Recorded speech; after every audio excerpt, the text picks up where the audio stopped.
What up, and welcome back to another Malazan Book of the Fallen video. This time we're doing another epic Malazan collaboration. I've got the High Fist Ruthan Bad back, and we're changing it up because we kind of went the same direction with our favorite scenes video. We both did something that was a little bit more focusing on a badass moment. So I thought, why not have a badass collaboration? So thank you so much for coming back.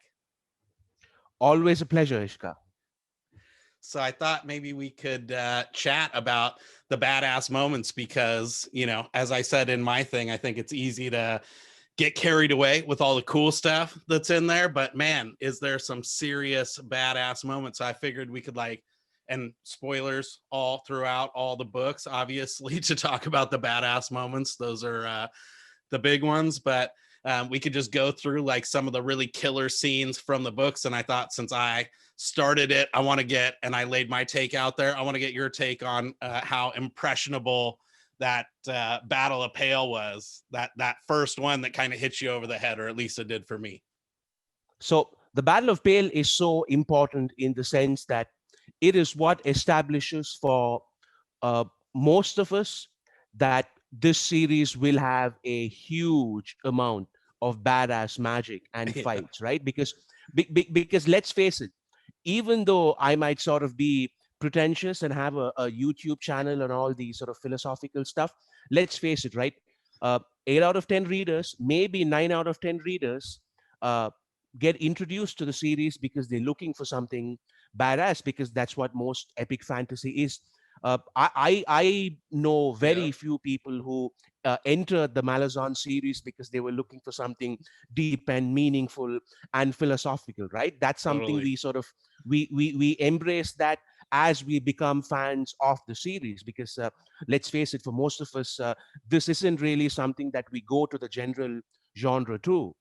And the Siege of Pale, just think of how sort of easy Erickson makes it for us to rope new readers in if we wanted to, if we wanted to kind of sort of market this. It's a flying mountain against an army, and there's sorcery raining down from a flying mountain and drifting up from the sort of the army on the land. There are demons, there are fire mages, there's both sort of there's military tactics along with sorceress tactics, and there's treachery going on there. And Anamander Rake is straight out of a horror movie there, where we sort of, this is before he gets humanized and all that. So the way this guy just comes out of the flying mountain, and the only sort of real reference we get of him before that was the poem that Tattersail remembers, right? If my memory serves me right. So he's just shrouded in mystery, and he just comes out as this evil dark lord should. Of course, we find out later on that he's a lot more complicated than that, and that the series itself is a lot more complicated than that. But just that moment, Erickson, as we all know, has a lot of cinematic influences. And that's what makes those battle scenes so fun to dissect as well, because you can just think of it visually.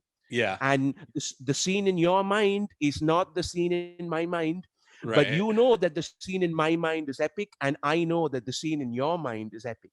Yeah, no, that's it. It screams out. That's what I was gonna say too. Is, you know, it cries out to be put on film or animated or something, because it really does. It sets an image that's just really distinct and carries with you through the whole series. You're like, holy shit, this is legit. There's some stuff's gonna go down, and that's like in the first 50 pages or something like that. You know, so it's like a tone setter. That's even before the story kicks off. Yeah. And I think somebody said that's like a climax scene from another book, right? And you get that in the very beginning, and so you're like, holy shit, there's some shit that's gonna go down here. Yeah, no, that one is pretty good. And it just kind of sets the stage on the whole, story side of it, which is really cool too. And I love the whole, like, I think even just that mini scene in there with like Hairlock and the guts pouring out and all that, and the quick bend scene, and like it establishes the magic and all that too. It's just Okay, so there's such a great scene there where Tatasale encounters Whiskey Jack, Quick Ben, and Kalam, and as Whiskey Jack, I mean, sort of as Quick Ben does his magic shit on Hairlock, Tatasale says that kind of magic can't go unnoticed because she has no idea who Quick Ben is. Yeah. Right? It's just a squad mage, right? So she says that kind of power can't go unnoticed, and Whiskey Jack says no, it can't. And Tatasale says that guy is no ordinary mage, and Whiskey Jack says no, he isn't. Yeah. That was just that was amazing. I know. Well, when I was trying to like put together all this list of badass moments, I was thinking like, man, it's hard to not have just like 25 quick Ben moments. You know what I mean? Because it always seems like he shows up at the really epic times, especially in the later books, for sure.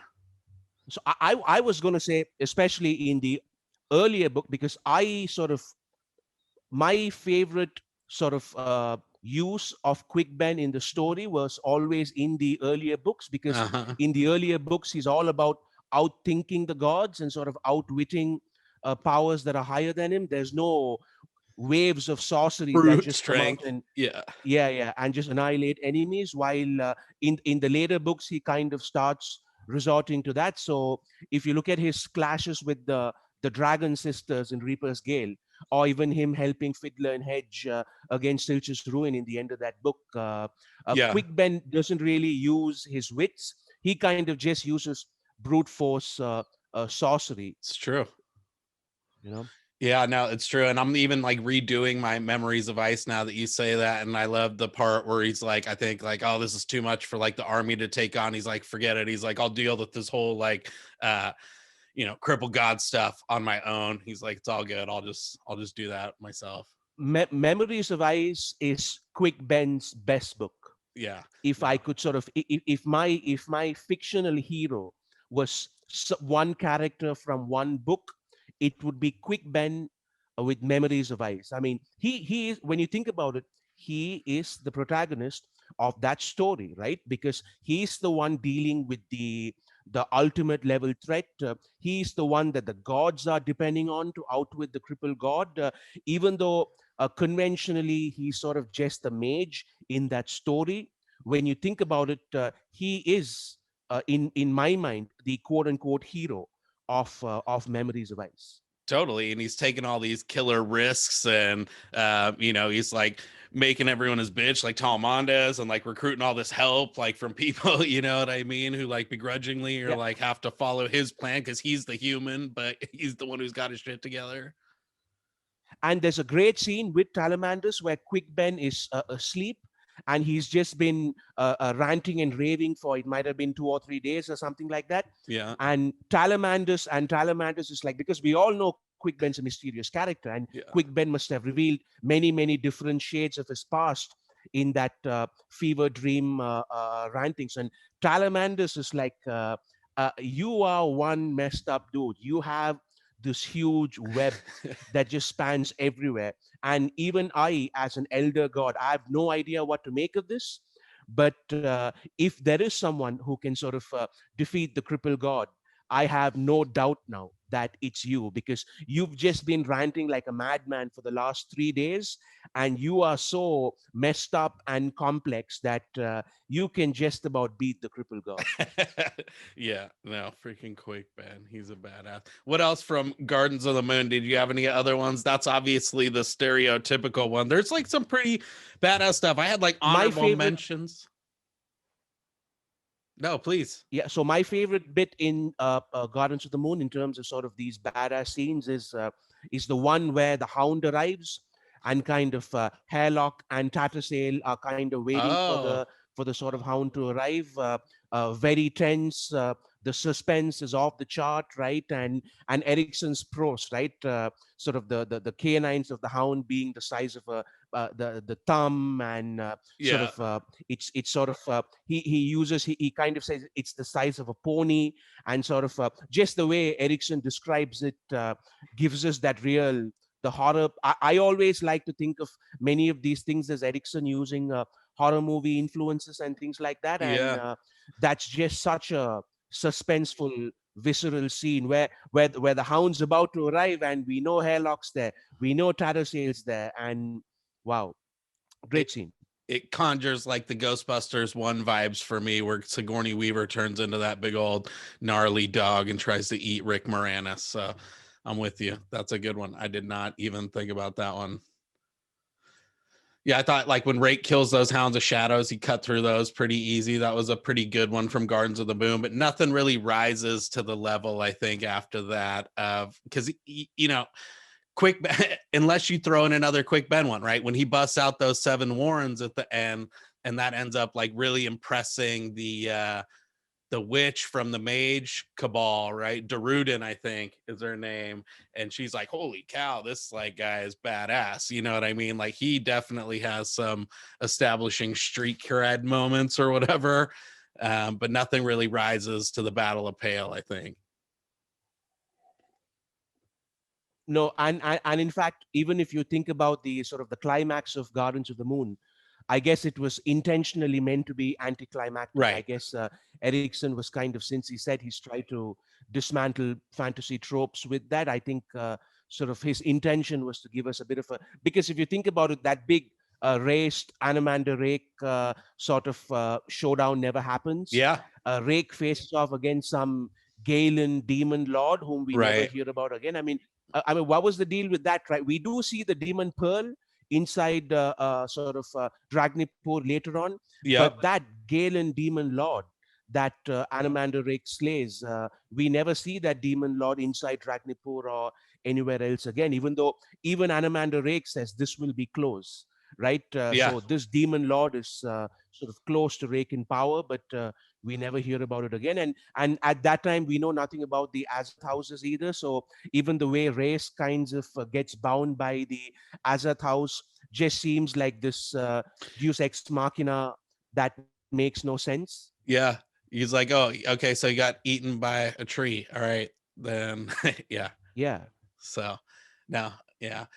I had a lot from Deadhouse Gates because for me, I love Deadhouse Gates. Maybe it's just because I just read it again, but I think that has like tons of Interesting. badassery as well. And I'm so partial to the characters there, but you also get like a couple of really satisfying moments of badassness. So I thought like, you have all the times basically when Coltane punks Corbolo Dom like all the times when they think they have him beat and he dominates. That is pretty, those are all and you're riding shotgun as Diker, right? Or Duker. So you're like all pessimistic like him and thinking that it's not going to happen, right? And then every time they come out on top.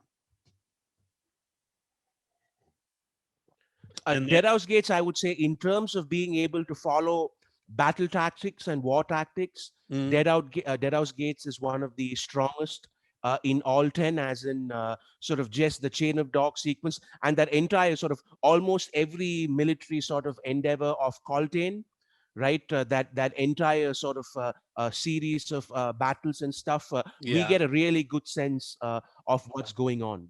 Yeah, no, I like that stuff because I don't know anything about the military, but it's it feels very realistic and like, they're always the underdog, and so you get that kind of rooting thing. I think the Callum stuff in Deadhouse Gates is legit, right? Because he has like his whole entire story is just being a badass. He shakes down Mebra at the very beginning. Like in the one-on-one stuff, he has all that stuff with all these like renegade people in the desert that he scraps with. And then everything on the island. He just has like so much badassery in Deadhouse Gates.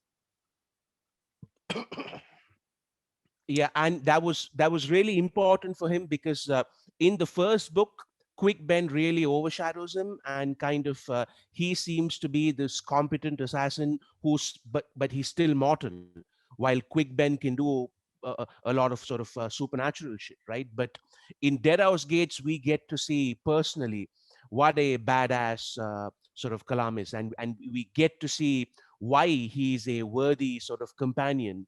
As in, it's not like he's Quick Ben's sidekick.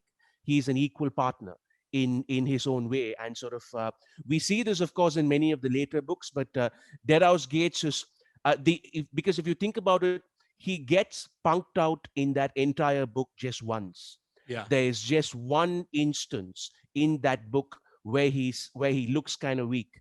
Can you guess what that moment is? When Pearl stabs him.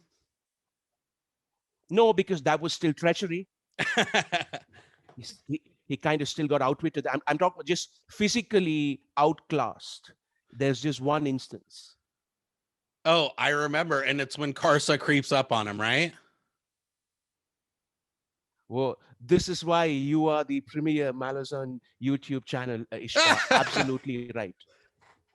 Right. So he meets Shaik, and he says, "Listen, I know you have sort of crossbows, whatever, pointed at me, blah blah blah." This is what I think. I'm just sort of using my memory to Yeah. recall the scene, and all of a sudden, right, someone grabs both his hands and just carries him off his horse like a baby. And I remember reading that. I was like, what the fuck, who the hell is this guy, right? Yeah. Because Kalam's been this the badass and all that, and just some guy called Toblakai. I was like, whatever, right? What's going on here? I don't like this. I was like, I don't like this, because Kalam's supposed to be this the protagonist almost of the book, right? And now you have some nameless giant dude Giant. who doesn't seem particularly, yeah, I'm doesn't seem like a particularly three-dimensional character, doesn't seem like a sort of particularly intriguing character, just doing that. I didn't like that at all. Boy, was I wrong. Well, Was and I wrong? what a build up too, right? Like that shows patience to like do the payoff on that. Like that's a pretty long wait that you have to do to get the full going through the full piece of House of Chains or whatever to really realize, and then you like go, oh my god, right? Like so crazy Yeah. when you do that connecting of the dots. But yeah, no, I don't know why I remembered that, but that was a badass moment, especially in retrospect. You're like, damn, dude, he It is. really was. Yeah. Yeah. Okay, well then, yeah. So that one is good. And on Callum also had his scrap on the way up to Lacine and on his way back out of town, taking on all those claw. And again, he was a claw, but there he's like taking down just like handfuls of his peers. Like that again shows more badassery, right?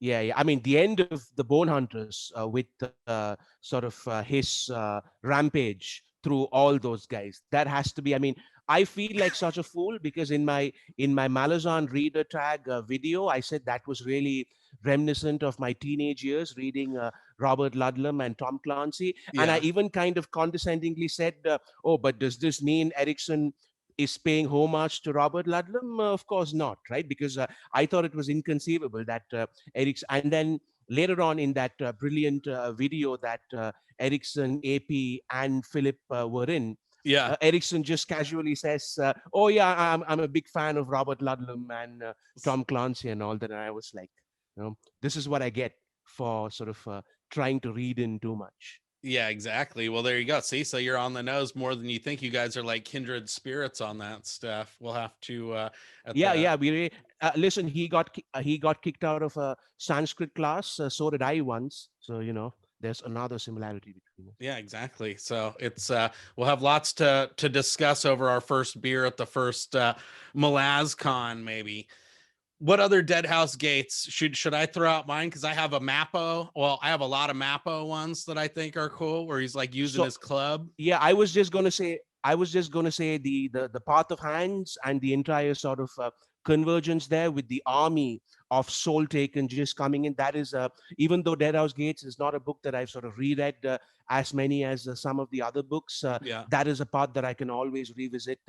Just spectacular action. The other thing, before we forget, because while the Path of Hands is no doubt the most spectacular set piece magically in Deadhouse Gates, another thing would be Gessler's and Stormy's journey into the ship, and Oh yeah. the Bonecaster Soul Taken arriving, and the Mad Mage, and there's a lot of badass stuff with Gessler and Stormy as well in Deadhouse Gates. Maybe one of my favorite Gessler moments from all the books, although I love all of Stormy and Gessler's moments. I'm like a sucker for that stuff. But when they're in there, and I think that soul taken gigantic dragon that he's like is way bigger than Osirk or Rake or any of these other, it's like dwarfs that, and it's just like flying by, and he's back there like on the rudder of the ship, and he just looks over and he's like, what up? Tries to like holler at the dragon. So hilarious in this like totally tense moment, and a totally terrifying. Was that Ola Rethin? Yeah, it ends up being Olar Alta. You don't know that Right? Yeah. till way Yeah. later, but Yeah. yeah. And I was like, what a freaking badass dude. You're like fighting for your life in this crazy freaking magic storm, trying to get out of this flood and all this gnarly shit, and you're just like, what up, dragon? Classic. Yeah. I mean, the two of them have really similar personalities, but at the same time, you can always tell which Gessler is and which Stormy is, even though they have very, very similar personality types. You can always kind of tell the dynamic between the two, where Gessler's the slightly more responsible one. Yeah. And Stormy is the slightly more brash one, but the two of them are still kind of rogues at heart. I know. And I love that scene too, where well, not the scene, but where the Talon Imass is like sacrificing himself, and he's like, oh, take my sword and do all this, and I'm gonna make this like heroic sacrifice. And then you find out later that that was like a total con, and like poor Stormy's there crying over him and feeling so bad for him, and like wants to honor his memory, and that's like what energized him, and it was all bullshit. It's classic. What about and we have a classic Coltane moment where he breaks Gessler's jaw with like the shot heard round the world. That's a pretty badass, like memorable scene. A lot of these movie type scenes. Yeah, that was going to be my guess. When you said that one Gessler moment stuck out, I was going to guess that it was probably when Coltane punched him, because it's a funny scene. It's also because Coltane's hands broken after that, because the two of them are kind of ascendants now. Yeah. When they sort of run into Coltane again, and Gessler's kind of so cool about it. He was like, yeah, I kind of deserve that, and it was just the way everybody handled that situation made everybody look good, which Erickson does a lot when he has many of these badass characters. He has a way to put them in sort of conflicting situations, but they all come out looking better from that scene. It's true. Yeah, no, that's why I didn't pick that one, because that one was a little too easy. The other one that I thought was like really gratifying for me is when like Diker kills the noble guy at the end, right? Because he's like, you should have listened to me, you should have done this, because now you're screwed and blah blah. And he's like, you know what, you're right. And he finally like gets to exact revenge. I'm not like a cold-blooded killer type, but that dude I felt like deserved it, and that was one of the rare like gratifying like Bidethal type moments where you get actual some closure in a way that's actually satisfying. Do you remember that? Yeah, because let's not remember that in the chain of dogs, the nobles and the aristocrats are essentially kidnapping poor kids and murdering and eating them. Totally.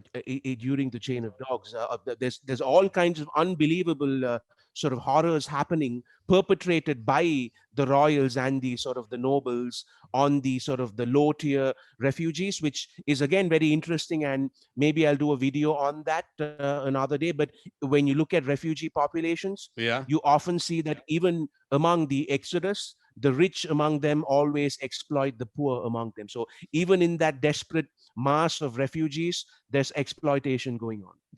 Totally. And I love the like how Coltane's like this unsophisticated tribal savage or whatever, and he just totally plays them like a fiddle. He he takes and all the gold and whatever, and he buys the slaves off him or whatever, and that and turns them into soldiers basically, and then he makes the nobles be the one to lug the gold around, and he kills like two birds with one stone because he knows that like the empire will end up paying the debt or whatever, and so he just totally crushes it. Then the nobles are bitching about having to carry all this gold around, and they want their servants back because there's nobody make their food and stuff. Like, that's not fighting, but that was pretty badass. Yeah, I mean, Coltrane is just such a, in terms of characters who just sort of play a big role in one book. Coltrane has to be up there with sort of the best of Erikson. In a way, we've had these discussions on the sort of the noble savage stereotype, and the way that Casa kind of dismantles that.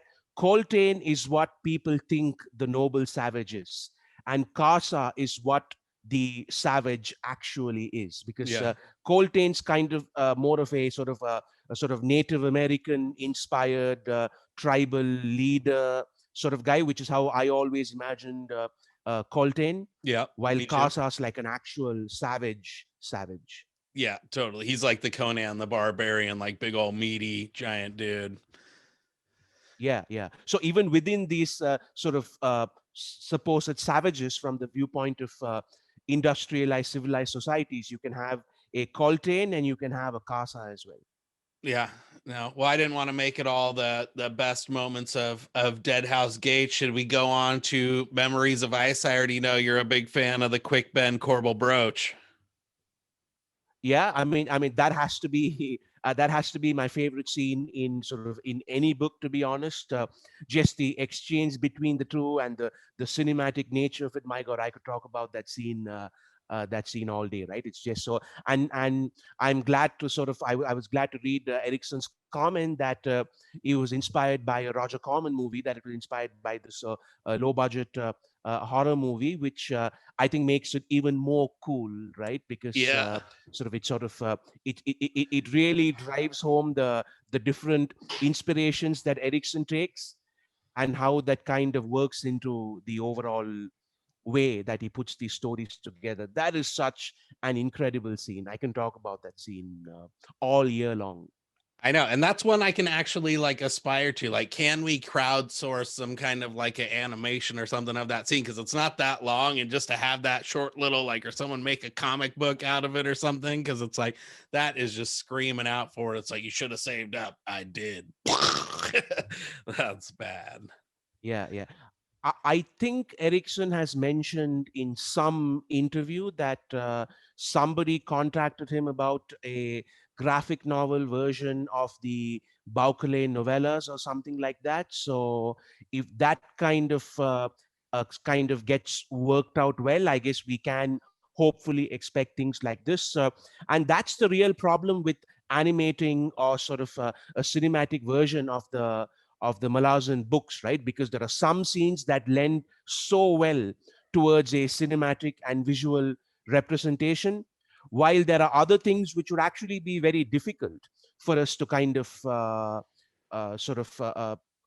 visually show. So, for example, we spoke about Pearl stabbing Kalam earlier, right? Yeah. So the fact that this guy called Salk Elaine is actually Pearl comes as a twist to us as the reader, because we can't see that it's the same person. But if we were to see it visually, then we would know that Pearl and this guy were the same person.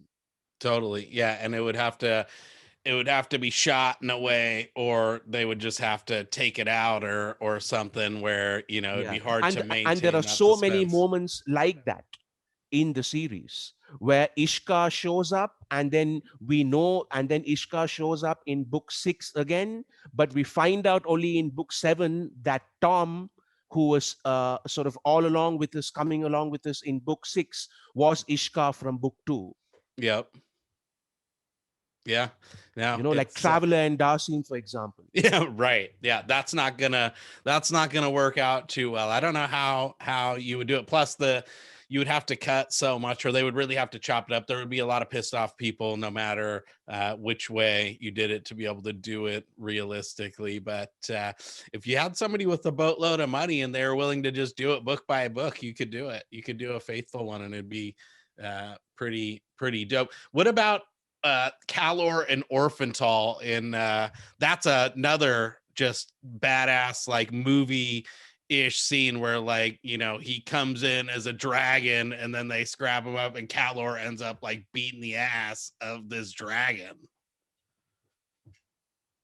Yeah, so I was just going to say, for all of Orphantal's shit talking in book 3, right, and and Erickson even writes it in a way where Calor kind of pales, because Calor kind of looks more like a coward in Memories of Ice than he does in Told the Hounds. In Told the Hounds, he's this he's Shakespearean badass, Yeah. right? Whereas in Memories of Ice, he's kind of more of a coward. For all the shit talking that Orphantal did in Memories of Ice, he gets pawned by Calor Oh in yeah. Told the Hounds. I mean, Calor has a huge fight with Spinok Durev. He leaves, and then he clashes with Orphantal, and he just makes him look like a clown, right? It was just it was Calor made it look easy. He did get a shoulder injury or whatever, but in the next scene we see Calor somewhere in a pub drinking, right? He Drinking doesn't beer. even seem bothered by it. Yeah. Yeah, no, such a badass. And again, after an all night fight too, and then just this giant soul taking dragon, he's just like, meh, you know, and then let's go for some beers, boys. That's pretty he's the, you know, you can't help but recognize the badassery of Calor, but God, I never fully come around on the guy. Great character though. Yeah, I mean, I one of my sort of, I would say, at least top 10 in the series. Very complex character. There's just so much to dig there. There's this great scene where he has a flashback of a horse of his which has died tens of thousands of years ago in some war involving the Fokrul and the Jagut and all that, and he has a small bit of sympathy for his horse that's dying, and even he's like, you poor beast, right? You were so loyal. I don't deserve your loyalty, right? You have no idea what an evil person I am. You have no idea how this entire sort of world sort of hates me and the unforgivable crimes that you've committed.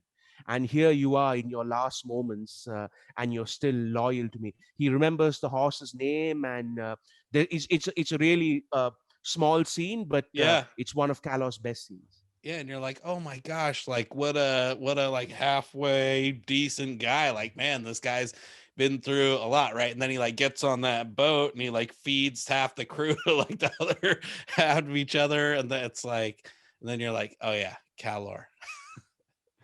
Yeah, Oh I mean, god. I probably want to explore this in my sort of Calor video as well, Mhm. because in typical fantasy fiction, we don't really see what happens to the evil overlord once he's defeated later on, right? The Yeah, evil overlord is just destroyed, or whatever.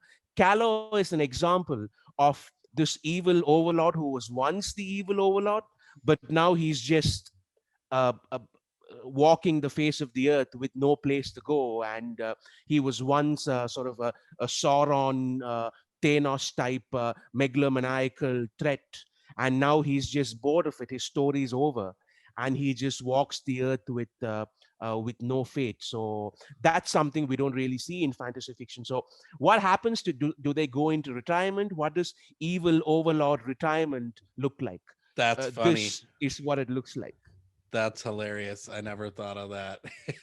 Freaking Calor. Yeah. And then it's like every now and then he gets like a little bit of motivation and he decides to like take on a little challenge to get over his like boredom, but he's just it's always tinged with indifference and uh he's over it. Yeah, I mean, he is, because he wanted to rule the world, and he did Yep. several times. Yeah. So he's got nothing to look forward to now. Be careful what you wish for. Calor stands for that. That's right.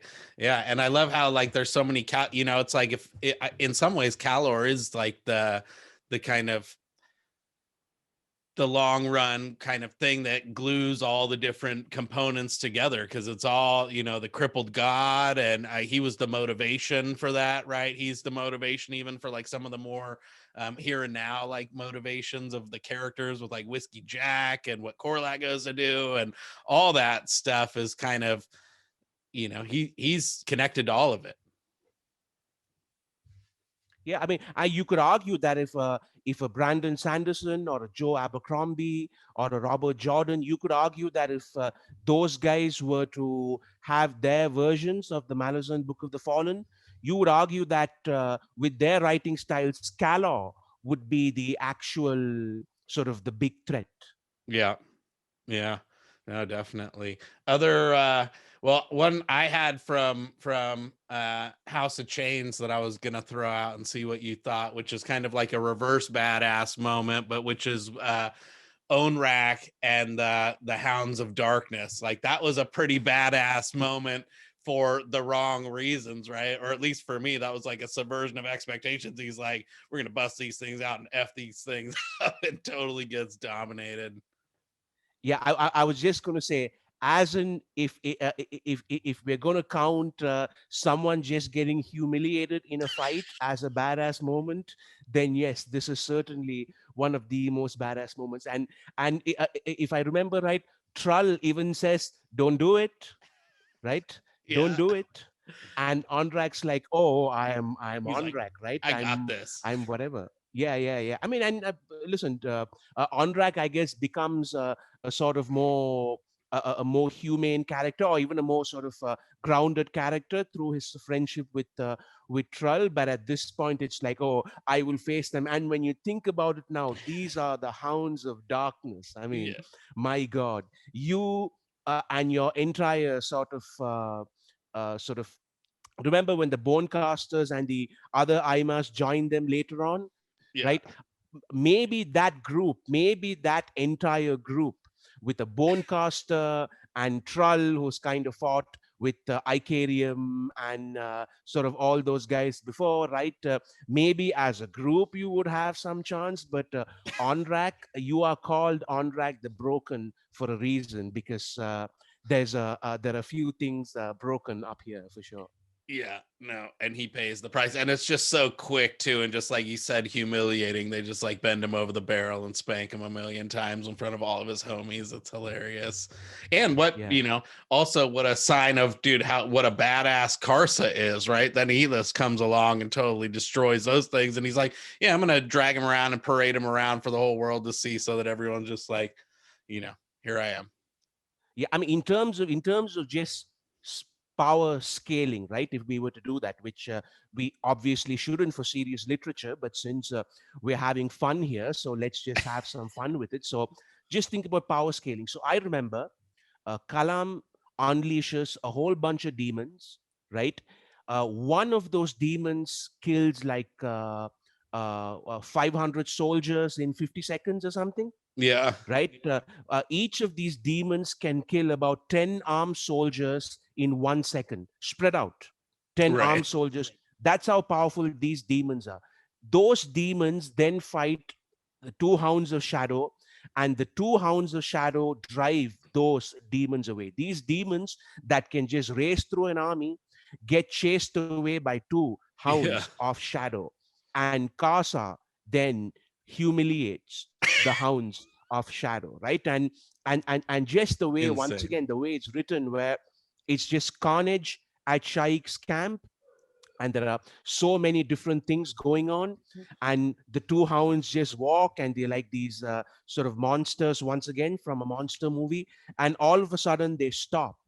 And Erickson does this almost, I think I mentioned this to you before, almost like a spaghetti western camera framing technique. So Yeah. in The Good, the Bad, and the Ugly, for example, Clint Eastwood might be off camera and the people on camera wouldn't know he's there. And once he walks into the frame, everybody there knows that Clint Eastwood is here. So it was almost like that, where the two Hounds of Shadow just keep moving, and all of a sudden they stop and they look a bit scared. And Casa moves into the sort of frame, and we see that they're scared of Casa. That was just incredibly well written, Yeah. just at the right place. The two Hounds were made to look unstoppable. Casa was on this huge personal journey, and he's made a full circle back now. And that confrontation, my God. Those Hounds, by the way, each of them are what, like the size of a horse, Yeah. Exactly. Or right? They're like yeah. they're like the size of a plains bear or whatever. For him, it would be like the size of a regular dog, but yeah. It would. He is the size of a goddamn elephant as well. Of a polar bear, exactly. So yeah, and he Yeah. goes out. That's like an even more badass thing, I think, when he's still Toblakai, when Boric and them link up in Deadhouse Gates, and he's like, I'm gonna go. He's like, I hear this giant polar bear out there. I'm gonna go take that down. And they're like, what? And Hiboric says, I don't think your race lives for too long, right? If they're all as smart as you, then I don't think, because he says, listen, that's not just a polar bear, that's a soul taken. Yeah, That is a soul taken white bear for the path of Hounds or whatever. And Kasa's like, oh, shut up. all good. And he returns with the white fur, which actually stays with him throughout the series. He has the furs with him for the rest of the books. Oh yeah, totally. No, he's I know, that's why you could do 25 Karsa ones too.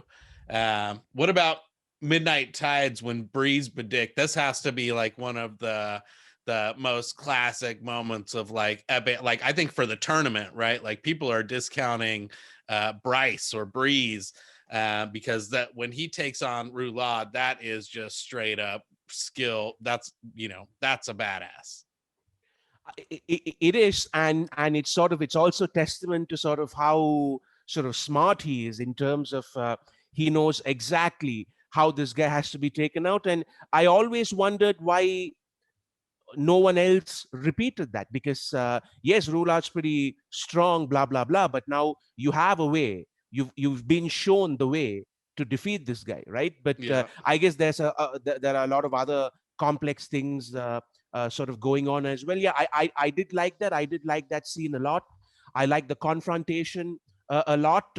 My favorite Midnight Tides badassery stuff, however, is all centered around one particular character, Iron Bars. Oh yeah, Iron Bars in Midnight Tides, just the fight with the sort of he kills a Diva's god. yep. And he then has the fight with the sort of the Toblakai gods and all that. And even though Silchus Ruins kind of turns up and saves the day, Iron Bars has just many good moments, badass moments in that, because we don't really see the sort of the avowed in the 10 big books, right? Yeah, so for someone like me who is a huge rereader of the 10 big books, yeah, and while I've read the other books, I'm not an avid rereader of the other books. right. The 10 big books are kind of what I keep visiting. So for me to see them, they make a small appearance at the end of Gardens of the Moon, but it doesn't really make an impression on us. Here we actually get to see them, and it's just so enjoyable. Oh yeah, and he's one of the best of all the Crimson Guard too. I mean, he's just such a badass character, and I love how he's like an indentured servant, like kind of, and he's like paying off these debts because it's like a commentary on the that's how you learn a lot about the economic side of the whole Letheri thing and how jacked up their economy is and stuff. And he's like, here he is, this like total badass who can like just like strangle to death gods and whatever, like bare hand, bare knuckle killing people, no problem. And yet he's like, all right, well, tomorrow I got to go to work, like to continue paying off these like debts that I've racked up. And they just want to get out of there once it's all paid. They have absolutely no interest in Lethery politics or this war at all. They just want to go back home. Yeah, totally. No, Iron Bars, that's a good one. Iron Bars is the best. He's one of my favorite characters. I think he already got knocked out of the tournament. I'll have to go back and look. I'm still tallying up so I can start all the stuff on Monday for the new round of the tournament. But like, this round has been so hard. I mean, there've just been so many names where, I mean, Greymane and Dasim, and it's just been so hard.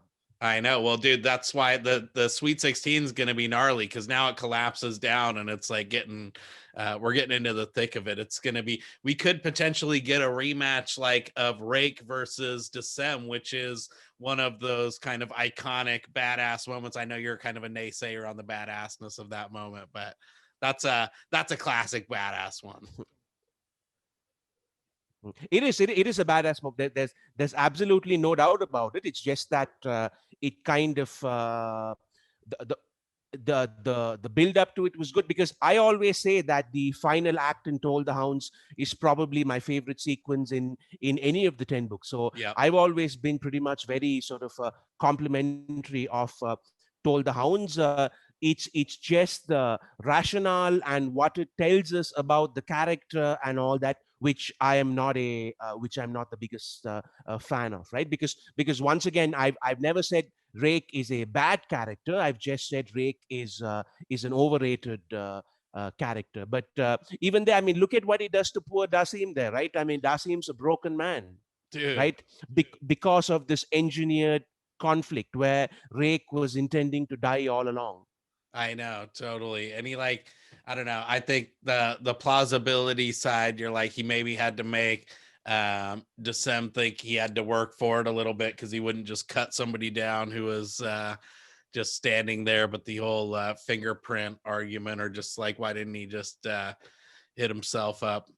You might be onto something there. What about well, I know you already said this kind of, because in the later books you said Quick Ben's more about the brute strength, but on, in the spirit of brute strength. And his thing in the Bonehunters, I think it is, with the Edur mages is just absolutely insane, where it's like, a whole fleet, and then it's just like him, and he walks up to the front of the boat and he's just like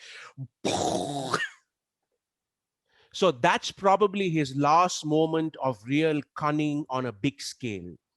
Because I think in either Dust of Dreams or the Crippled God, him and Kalam kind of kill one of the Focral Assail Pureblood with Yeah. cunning, where he creates a hole and then he puts a sort of a bomb in and stuff like that. But on a big scale, that this scene in the Bonehunters, where his intention is to create an illusion, and then it turns into the real one.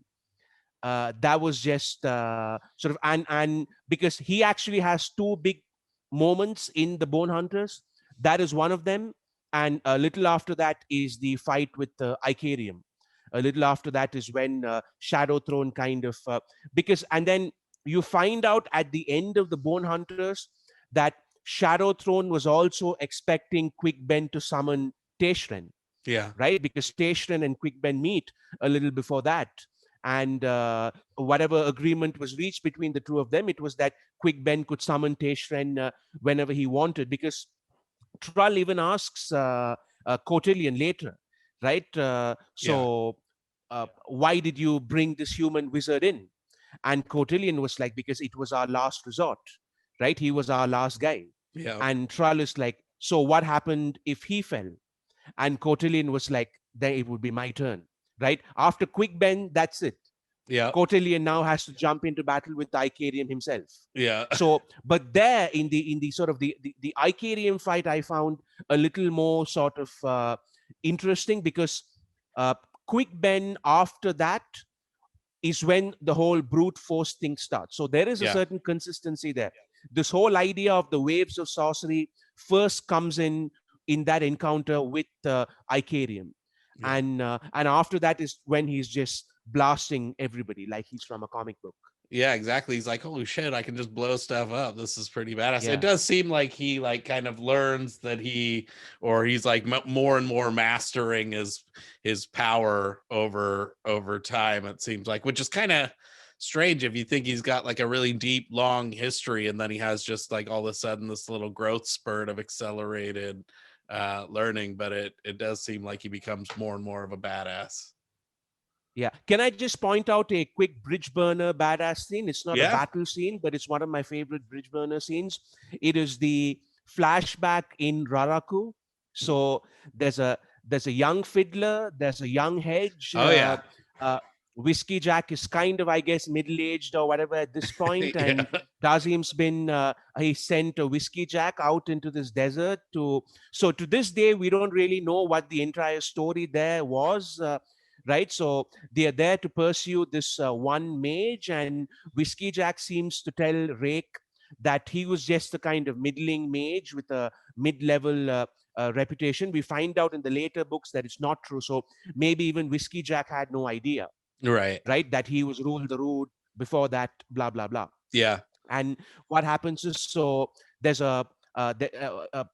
Kalam joins them from the claw, and they just keep going through, and they find one corpse after another, one corpse after another, mages, and Yeah. their bodies have kind of been sucked dry and all that, and they finally traverse Raraku, and they realize that this journey, kind of like the snake in Dust of Dreams, Yeah. right? It kind of forges them together. This trek through the desert, and Yep. as they come out, they see this starving, weak-looking mage, and he's like, "My God, I had no idea you would pursue an entire desert for me. I had no idea." But anyway, I'm almost done now because he's crossed the entire desert with them, and he's just this bag of bones and starving and all that. And Whiskey Jack's like, "Listen, dude, you might be smart, but I'm pretty smart in my own way as well." And all of a sudden, this starving, dehydrated looking guy turns into a healthy looking young mage. Yeah. And he's like, "Wow, well done, right? You guys are the real deal." And Yeah. but Whiskey Jack has one more trick up his sleeve, which is as they have this conversation, all of a sudden, Fiddler and Hedge, who have their crossbows aimed on Quick Ben, as they have this conversation, they slowly level it towards Kalam. Yeah. And Whiskey Jack's like, "Yeah, we know the two of you have been having secret sort of conversations throughout." It was Fiddler, right? Fiddler Yeah. smelt it out, right? Fiddler spotted it immediately. So the game's up. I mean, what a and that's what I meant earlier about everybody in that situation kind of coming out looking more badass. Yep. Everybody there, Quick Ben, Kalam, Whiskey Jack, Fiddler, Hedge, they all come out of that scene looking so good. And Quick Ben's kind of convinced each mage, "Look, just give me your soul because you can live on that way. You can live on that way." And he now has 12 souls inside him. That was all just awesome. Yeah. No, that was bad. And dude, game recognized game, right? They're like, and that's how Yeah, you end. always. Yeah. So Look at you and I, Ishka. boom, there it is right here. You heard it here. So yeah, I had just a couple more, and then maybe if you have any, but I wanted to talk about Skull Death, my boy Skull Death, undersold, right? But him in the Naruk, that's another one that I think you could animate or do something cool with, where he's just like jumping, doing backflips, slitting throats, doing all kinds of crazy gymnastics, dude. That guy is straight up badass. Okay, so now that you mentioned Skull Death, right? So let's do some of that power scaling thing we did earlier, right? Let's So do it. remember the power scaling thing where I said the Yeah. demons kill 500 people and the two hounds chase away the demons, and Kasa kills then the two hounds, right? So now at a Right. power scaling level, we know where Kasa is, right? Right. This Kasa, right, struggles, wins in the end, but struggles in hand-to-hand combat with one Kachain Naruk. Okay, Right. so that's the power scaling thing. Yes.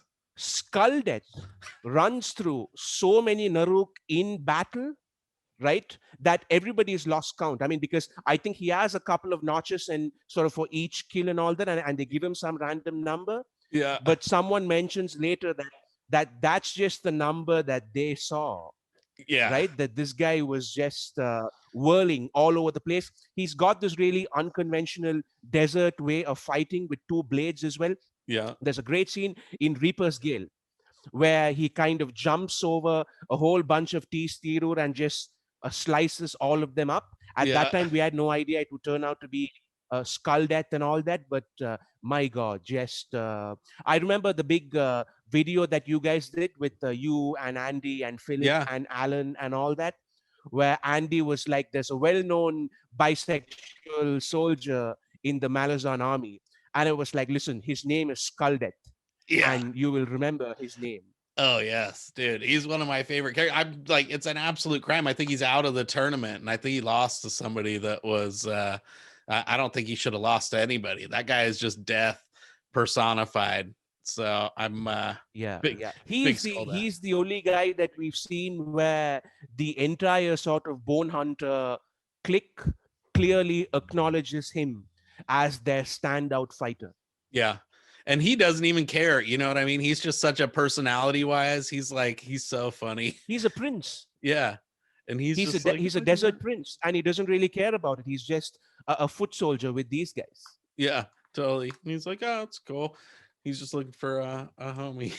Okay, and then so I talked about Karsa scenes, but the other one that I want to talk about, and there's a lot, like the whole entire Crippled God, right? But a couple that stood out to me, and I can just throw them out, and then we'll get your reaction, is Hood chomping off face, destroying Forkroll Assail.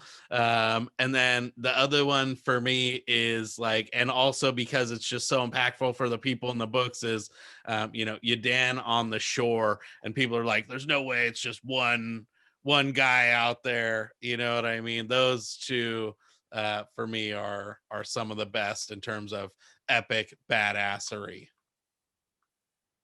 Okay, so could you just repeat the second part, Ishka? I think I got cut off a little bit for the. So one was Hood biting off the face of the Forkroll Assail.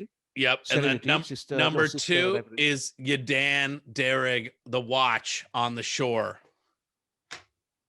Yeah, I mean that is so. Let's go with the latter first. Okay. Because that has to be, because to me that whole first shore fight, that whole sequence was just so masterfully done. Even though the actual Kolan's Desert fight is bigger in terms of scale, Yeah. just this here with the dragons involved and the sort of different factions there, the Hust sword, and just the sort of the real sharpness of the Yadan character, because in many ways he is a fanatic. He's almost a psychopathic fanatic who sort of brooks no dissent. He's kind of like this fascist in a way, Yeah. right? And he lets nothing stand in his way. But that also makes him a singular engine of destruction in that battle, because I always like to think of Malazan fight scenes as, so we have the big battle scenes, Yeah. and then we have the smaller scenes where one particular character's skills are highlighted. Yeah. And this is the general formula that the series tends to have. The first show battle is so different in the sense that it is a huge battle, and it is this massive set piece in terms of the characters involved and all that. Yeah. But the presence of this one guy there really shines through, where he is without a doubt the cornerstone of their entire kind of defense, and Yeah. he is just this unstoppable whirlwind of death. And they can't believe it, right? They're like, the army over there is just insane, and how could this fight? And they're like, I think it's just one guy though. They're like, oh, it can't just be one guy. Yeah. And it's like, dude, talk about power scaling. That's like 4 or 5 dragons and freaking, yeah, that's an insane one. Yeah. The CGI budget involved in trying to, that has to be. No, go ahead. No, go on. No, I was gonna say, just to be, you need about $400 million to try and do that one properly, probably. Yeah, and even then, right? If you get a director there who just wants to sort of get us prepped for the next scene or the spin-off or the sequel or whatever, even 400 million might not be enough. Yeah, exactly. So that's gonna be the big challenge. And then for bonus points, I know you're not an Ice fan, but the bars stuff on the storm wall is freaking insane, right? Like in Stonewielder, when they have to go and rescue bars, that is straight up top-notch badassery. Yeah, which is the one where he takes a spear to the chest and he's kind of starving and really sick, and he then ends up clashing with someone who turns out to be a Segule. Which one was that? I think that's in Iron Bars. I can't remember. I think that's in Stonewielder, I want to say, but I'm not sure. Probably, right? Yeah, I think so. But yeah, and that's why he's one of my favorites. That's why Shimmer's one of my favorites. Like, dude, talk about a power couple, right? Like, she's an epic badass too. Yeah. So too bad they can't have any. I assume they can't probably have any kids now. The Ice books certainly sort of deserve their own kind of recognition as well. Yeah, no. So I figured that was a good one. Do you have any other cool ones that I failed to bring up? Yeah, I mean, so what about? I'm just trying to think of a couple of things here. So because we did have a few of these.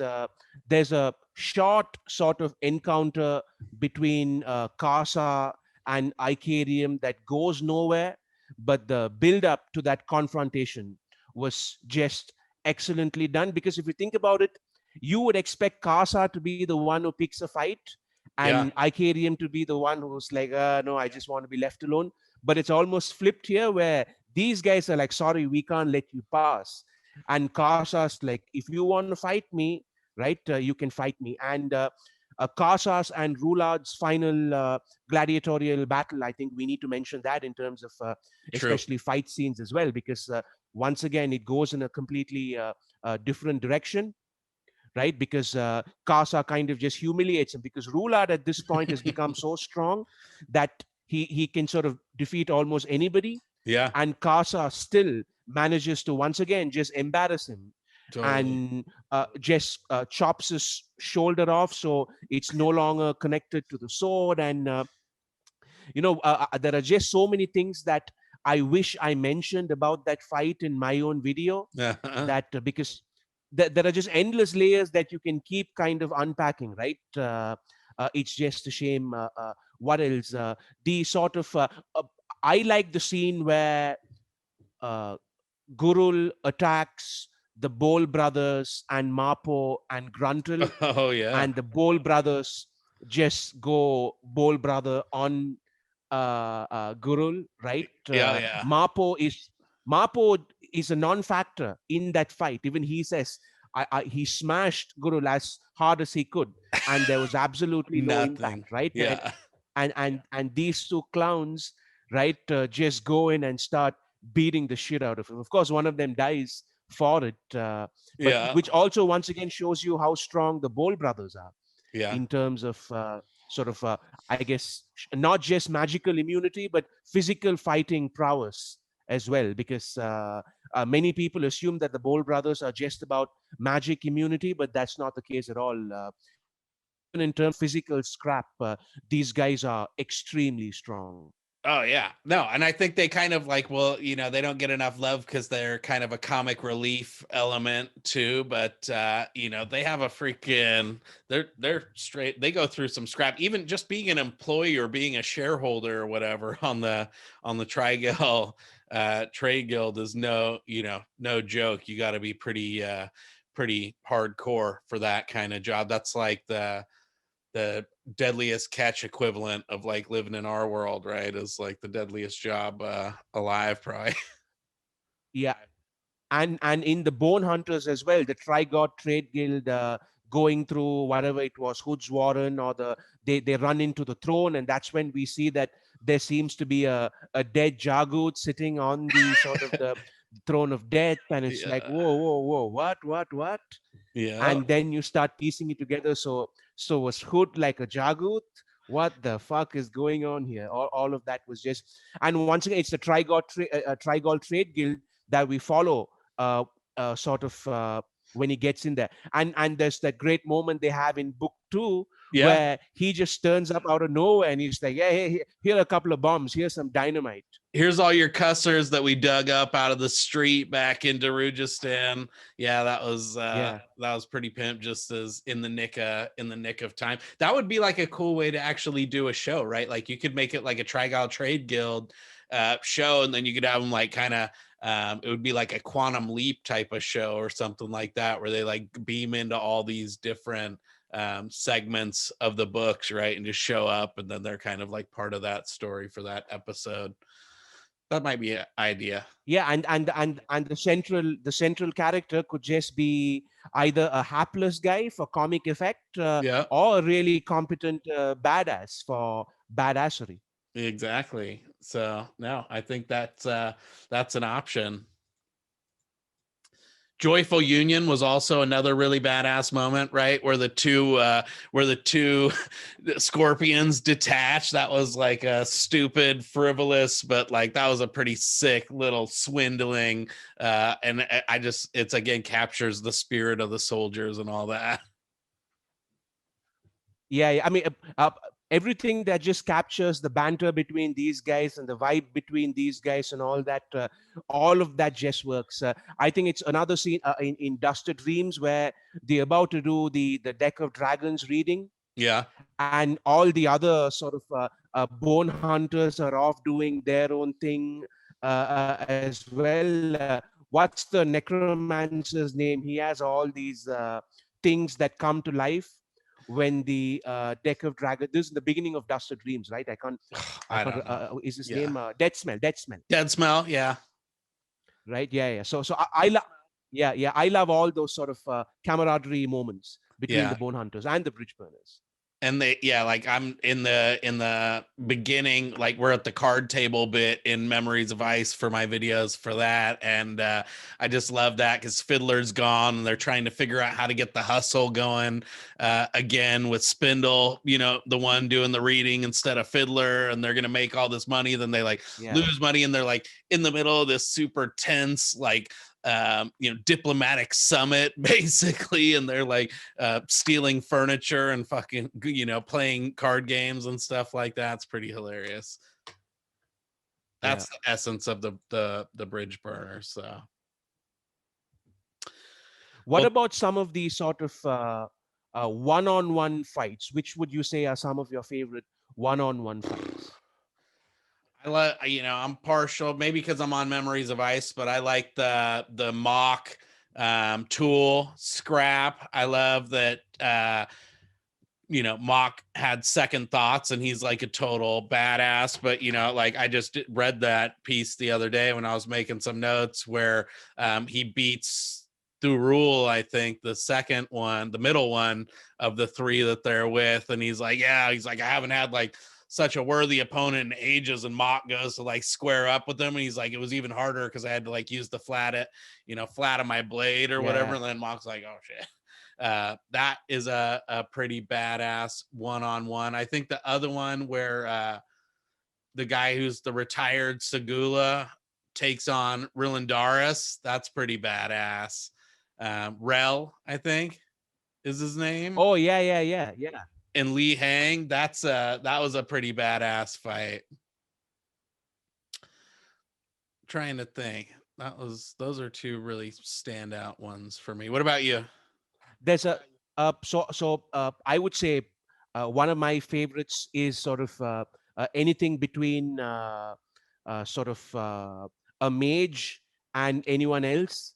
So I like I like most of the mage battles there, particularly sort of anything. Quick Ben has a couple of fights where it's just him. So the T Standy assassins on the terrace, Yes. chasing them through the terrace. I've got to say that was one of my sort of favorite moments. Another one-on-one was uh, what was I was just thinking of something, right? Hopefully, in the editing process, it wouldn't look like my brain just froze. But because I was just going to circle up to something. Oh yeah, Hood versus Sister. What was her name? Yes. Brother Reverence and Sister, whatever the final Fulcral Assail was, right? He's I sick can't of her believe justice. exactly, exactly, and it's done because just before that she kills Gessler, Yes. and Gessler dies saving that dog. Yes. The dog which keeps barking at him, and what it always the dog that they rescued from the Yep. chain of dogs. Yeah. Roach or Right? whatever. Yeah, yeah. Yeah. Yeah. So that was really done. Okay, okay. Now I remember the scene that I froze up on. Right. So the scene that I mentioned earlier in Dust of Dreams or the Crippled God, where Quickben and Kalam take out a Fulcral Pureblood. Yeah. And what I really liked about that is that so at the end of the fight, Kalam's ribs are broken, right? And guess who comes to Kalam's rescue? I forget. The dog? This no, this weird Enkaral demon Oh, yes. Toblakai thing way back in like House of Chains or something like that, Yes. where Kalam kills an Enkaral demon, and then another thing is now trapped in the body of the Toblakai in that fucking fort or whatever. Yeah. That thing is now working for the two wolf gods. and it turns up in whatever book 10 to That's so heal true. Callum's ribs. And even he's like, I wonder why it rewarded me. I wonder why it was happy, right? Because even he has no idea what this thing is, and neither do we, until much later on when you're rereading the series your second or your third time, you spot this. I'd never even spotted it. I'm gonna have to go back and remember that now because I'm not on House of Change yet. That's gonna be epic. Yeah.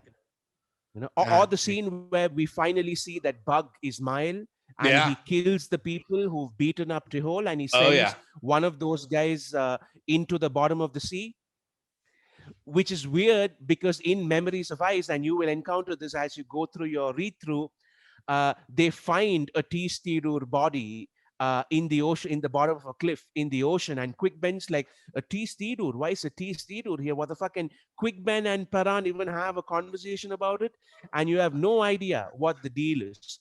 And in the end of Midnight Tide, so this was the guy that That he Bug just sent to the bottom of the ocean in the end of Midnight Tides. That's why he's a master. That's why you can't, like, it just gets better and better on the reread. You don't you can never appreciate that on the first time through. I'm loving because all these people are doing Mike's thing and they're leaving comments on the first book and like trying to connect all the dots and figure out who's the main guy and who they're supposed to, you know what I mean? And so I'm like, oh, you poor guys, you don't get it.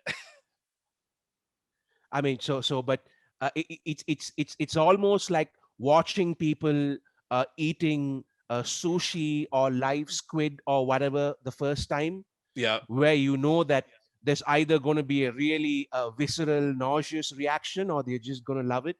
Yeah.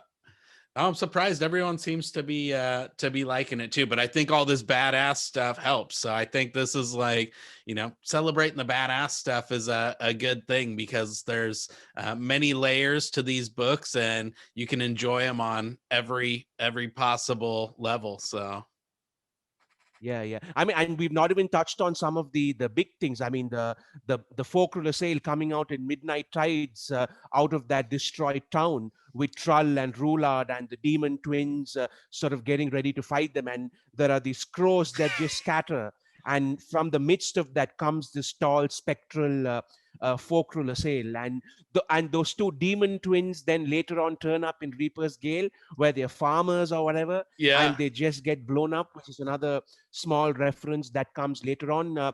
The way Calm enters in the House of Change, where Casa and his friends free her, and she then just completely wrecks them. yeah, We will be missing out so many badass moments. It oh, just can't be helped. Yeah, no, there's because that's what makes it so epic, because it's epic in every way. So maybe we can make another list. This was like the top, I don't know, that was probably like 30, but we could probably do easily like 50 Easily. more. Yeah. So, well, I'll start making my list. Will you make yours?